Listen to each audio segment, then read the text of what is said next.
ಆತ್ಮೀಯ ಬಂಧುಗಳೇ, ಶ್ರೀಮದ್ ಭಗವದ್ಗೀತೆ ತತ್ವ ವಿವೇಚನಿ ಟೀಕಾ ಅಧ್ಯಾಯ 6 ಆತ್ಮ ಸಂಯಮ ಯೋಗ. ಇದರಿಂದ ಇವತ್ತು 5ನೇ ಶ್ಲೋಕವನ್ನು ತಿಳ್ಕೊಳ್ಳೋಣ. ಶ್ಲೋಕ 5. ಉದ್ಧರೇದಾತ್ಮನಾತ್ಮಾನಂ ನಾತ್ಮಾನಮವಸಾದಯೇತ್ ಆತ್ಮೈವ ಹ್ಯಾತ್ಮನೋ ಬಂಧುರಾತ್ಮೈವ ರಿಪುರಾತ್ಮನಃ. ಅನುವಾದ: ತನ್ನ ಮೂಲಕ ತನ್ನನ್ನು ಸಂಸಾರ ಸಾಗರದಿಂದ ಉದ್ಧಾರ ಮಾಡಿಕೊಳ್ಳಲಿ ಮತ್ತು ತನ್ನನ್ನು ಅಧೋಗತಿಗೆ ಕೊಂಡೊಯ್ಯದಿರಲಿ, ಏಕೆಂದರೆ ಈ ಮನುಷ್ಯನು ತನಗೆ ತಾನೇ ಮಿತ್ರನೂ ಮತ್ತು ತನಗೆ ತಾನೇ ಶತ್ರುವೂ ಆಗಿದ್ದಾನೆ. ಇದು ಶ್ಲೋಕ ಮತ್ತು ಅದರ ಅರ್ಥ. ಈಗ ಇದನ್ನು ಅರ್ಥ ಮಾಡ್ಕೊಳ್ಳೋದಕ್ಕೆ ಪ್ರಯತ್ನ ಮಾಡೋಣ. ಭಗವಂತ ಪರಮಪದದ ಪ್ರಾಪ್ತಿಯಲ್ಲಿ ಕಾರಣವಾಗಿರುವಂಥ, ಅಂದರೆ ಈಗ ನಾವು ಭಗವಂತನನ್ನು ಪಡ್ಕೋಬೇಕು ಅಂತಂದರೆ ಅದಕ್ಕೆ ನಮಗೆ ಸಹಾಯ ಮಾಡುವಂಥದ್ದು ಯೋಗಾರೂಢ ಅವಸ್ಥೆ. ಆ ಅವಸ್ಥೆ ಅಂದರೆ ಆ ಸ್ಥಿತಿಯ ಬಗ್ಗೆ ವರ್ಣನೆ ಮಾಡಿ, ಈ ಯೋಗಾರೂಢ ಸ್ಥಿತಿಗೆ ನೀನು ಬಂದರೆ ನಿನಗೆ ಪರಮಪದದ ಪ್ರಾಪ್ತಿ ಆಗೋದಕ್ಕೆ ಸುಲಭವಾಗುತ್ತೆ, ಅಂದರೆ ಅದಕ್ಕೆ ಹತ್ತಿರವಾಗಕ್ಕೆ ಇದು ಕಾರಣ ಆಗುತ್ತೆ. ಆ ಸ್ಥಿತಿಯ ವರ್ಣನೆಯನ್ನು ಮಾಡಿ ಈಗ ಅದನ್ನು ಪಡ್ಕೋಬೇಕಲ್ವಾ, ಅದಕ್ಕೆ ಏನು ಮಾಡ್ತಾನೆ ಭಗವಂತ, ಮನುಷ್ಯನ ಕರ್ತವ್ಯವನ್ನು ಅದನ್ನು ಪಡ್ಕೊಳ್ಳೋದಕ್ಕೆ ಪ್ರೋತ್ಸಾಹ ಮಾಡ್ತಾ ಇದ್ದಾನೆ. ಅಂದರೆ ಭಗವಂತ ಮನುಷ್ಯನ ಕರ್ತವ್ಯಗಳು ಏನು ಅನ್ನೋದನ್ನು ತಿಳಿಸ್ತಾನೆ. ಈಗ ಎಲ್ಲ ಜೀವರಾಶಿಗಳಲ್ಲಿ ಮನುಷ್ಯನ ಒಂದು ಯೋನಿ ಇದೆಯಲ್ಲ, ಅದು ತುಂಬಾ ಇಂಪಾರ್ಟೆಂಟ್ ಆಗಿರುವಂಥದ್ದು, ಉತ್ತಮವಾಗಿರುವಂಥದ್ದು ಅಂತ ಹೇಳ್ತಾರೆ.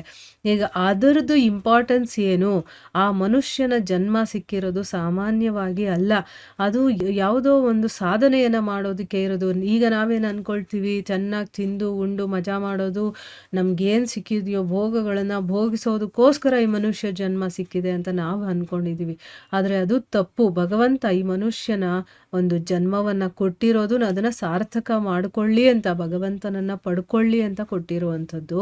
ಸೊ ಈಗ ಯೋಗಾರೂಢ ಅವಸ್ಥೆಯನ್ನು ನಾವು ಪಡ್ಕೋಬೇಕು ಅಂತಂದರೆ ಅದಕ್ಕೆ ಪ್ರೋತ್ಸಾಹವನ್ನು ಕೊಡ್ತಾ ಹೇಳ್ತಾನೆ ಭಗವಂತ. ಇಲ್ಲಿ ಮನುಷ್ಯನ ಕರ್ತವ್ಯಗಳು ಏನು ಅನ್ನೋದನ್ನು ತಿಳಿಸ್ತಾನೆ. ಇದನ್ನೆಲ್ಲ ನಾವು ಅರ್ಥ ಮಾಡಿಕೊಂಡು ನಮ್ಮ ಜೀವನದಲ್ಲೂ ಕೂಡ ನಾವು ಅಳವಡಿಸ್ಕೋಬೇಕು, ಆಯಿತಾ. ಇಲ್ಲೇನು ಹೇಳಿದಾನೆ, ತನ್ನ ಮೂಲಕ ತನ್ನನ್ನು, ಅಂದರೆ ಒಬ್ಬ ಮನುಷ್ಯ ತನ್ನ ಮೂಲಕ ತನ್ನನ್ನು ಸಂಸಾರ ಸಾಗರದಿಂದ ಉದ್ಧಾರ ಮಾಡಿಕೊಳ್ಳಿ.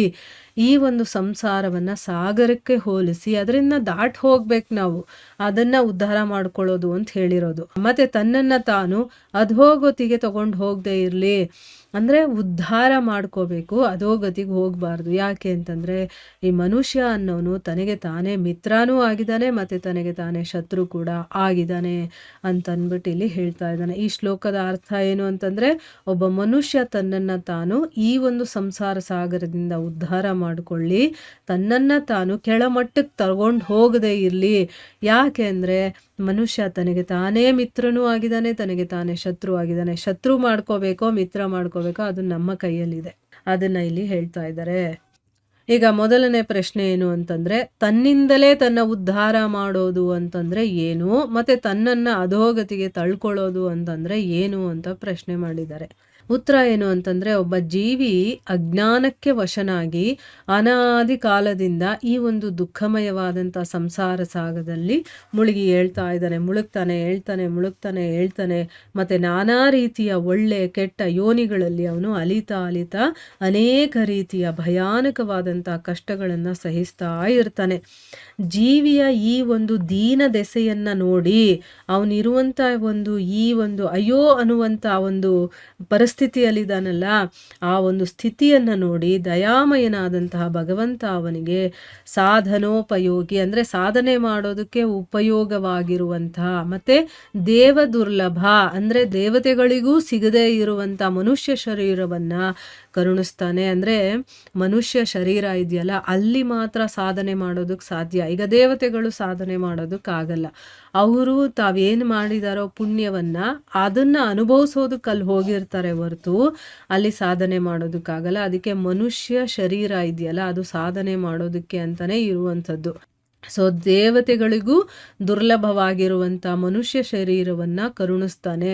ಅದರಿಂದ ಅವನು ಬೇಕಾದರೆ ಸಾಧನೆಯನ್ನು ಮಾಡಿ ಒಂದೇ ಜನ್ಮದಲ್ಲಿ ಅವನು ಸಂಸಾರ ಸಮುದ್ರದಿಂದ ಪಾರಾಗಿ ಸಹಜವಾಗಿ ಅವನು ಪರಮಾನಂದ ಸ್ವರೂಪಿ ಪರಮಾತ್ಮನನ್ನು ಪಡ್ಕೋಬಹುದು ಅಂತಂದ್ಬಿಟ್ಟೇನೆ ಸುಂದರವಾದ ಒಂದು ಅವಕಾಶವನ್ನು ಕೊಟ್ಟಿದ್ದಾನೆ. ಈಗ ಮನುಷ್ಯ ಜನ್ಮವನ್ನು ಯಾಕೆ ಕೊಟ್ಟಿದ್ದಾನೆ ಭಗವಂತ ಅನ್ನೋದು ನಮಗೆ ಕಂಪ್ಲೀಟಾಗಿ ಅರ್ಥ ಆಗಿದೆಯಾ? ಏನು ನಾವು ಈ ಒಂದು ಮನುಷ್ಯ ಶರೀರವನ್ನು ಇಟ್ಕೊಂಡು ನಾವು ಸಾಧನೆ ಮಾಡಿ ಒಂದೇ ಜನ್ಮದಲ್ಲಿ ನಾವು ಸಂಸಾರ ಸಾಗರದಿಂದ ನಾವು ಪಾರಾಗ್ಬೋದು, ಆ ಭಗವಂತನನ್ನು ಪಡ್ಕೋಬೋದು ಅನ್ನೋ ಒಂದು ಅವಕಾಶವನ್ನು ಭಗವಂತ ಕೊಟ್ಟಿದ್ದಾನೆ. ಅದಕ್ಕೋಸ್ಕರನೇ ಮನುಷ್ಯ ಮಾನವ ಜೀವನದ ಆ ದುರ್ಲಭವಾದಂತಹ, ಅಂದರೆ ಎಲ್ಲರಿಗೂ ಈಸಿಯಾಗಿ ಸಿಕ್ಬಿಡೋದಿಲ್ಲ, ಅದು ದುರ್ಲಭ, ಕಷ್ಟಪಟ್ಟು ಯಾವಾಗೋ ಅಂದರೆ ಏನು ತುಂಬ ಜನ್ಮಗಳನ್ನು ಕಳೆದ ಮೇಲೆ ನಮಗೆ ಸಿಗುವಂಥದ್ದಿದು. ಆ ಒಂದು ದುರ್ಲಭ ಅವಕಾಶವನ್ನು ವ್ಯರ್ಥವಾಗಿ ನಾವು ಹೋಗೋದಕ್ಕೆ ಬಿಡದೆ ಕರ್ಮಯೋಗ, ಸಾಂಖ್ಯಯೋಗ ಮತ್ತು ಭಕ್ತಿ ಯೋಗ ಇದರ ಮೂಲಕ ಯಾವುದಾದ್ರೂ ಒಂದು ಸಾಧನೆಯಲ್ಲಿ ನಮ್ಮನ್ನು ನಾವು ತೊಡಗಿಸ್ಕೊಂಡು ತಮ್ಮ ಜನ್ಮವನ್ನು ಸಫಲ ಮಾಡಿಕೊಳ್ಬೇಕು. ಇದು ತನ್ನಿಂದ ತಾನು ಉದ್ಧಾರ ಮಾಡಿಕೊಳ್ಳೋದು ಅಂತಂದರೆ ಅರ್ಥ.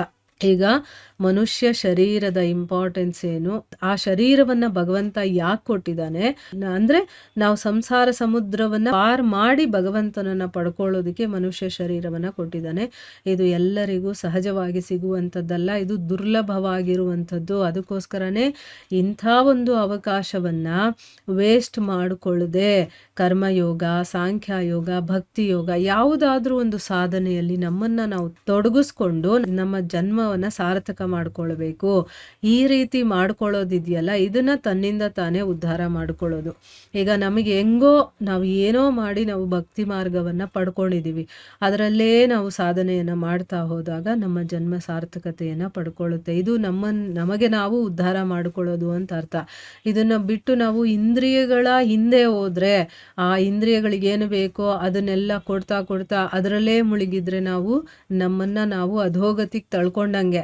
ಈಗ ನಮ್ಮನ್ನು ನಾವು ಉದ್ಧಾರ ಮಾಡುವಂಥ ಕೆಲಸ ಮಾಡ್ತಾ ಇದ್ದೀವಾ? ಹೌದು. ಪ್ರತಿನಿತ್ಯ ನಾವು ಧರ್ಮಗ್ರಂಥಗಳನ್ನು ಓದೋದು, ಅದರಿಂದ ನಮ್ಮ ಬುದ್ಧಿಯನ್ನು ಶುದ್ಧಿ ಮಾಡ್ಕೊಳ್ತಾ ಇದ್ದೀವಿ, ಮತ್ತು ನಮ್ಮ ಮನಸ್ಸನ್ನು ಶುದ್ಧಿ ಮಾಡ್ಕೊಳ್ತಾ ಇದ್ದೀವಿ, ನಮ್ಮ ಹೃದಯವನ್ನು ಎಲ್ಲವನ್ನೂ ಕೂಡ ಪರಿಶುದ್ಧವಾಗಿ ಮಾಡ್ಕೊಳ್ತಾ ಇದ್ದೀವಿ. ಒಂದೊಂದೇ ವಿಚಾರಗಳು ನಮಗೆ ಗೊತ್ತಾಗ್ತಾ ಇದೆ, ಮತ್ತು ಅದನ್ನೆಲ್ಲ ನಮ್ಮ ಜೀವನದಲ್ಲೂ ಕೂಡ ಅಳವಡಿಸ್ಕೊಳ್ಳುವಂಥ ಪ್ರಯತ್ನ ಮಾಡ್ತಾ ನಾವು ಉನ್ನತ ಮಟ್ಟಕ್ಕೆ ಏರೋ ಒಂದು ಪ್ರಯತ್ನ ಮಾಡ್ತಾ ಇದ್ದೀವಿ.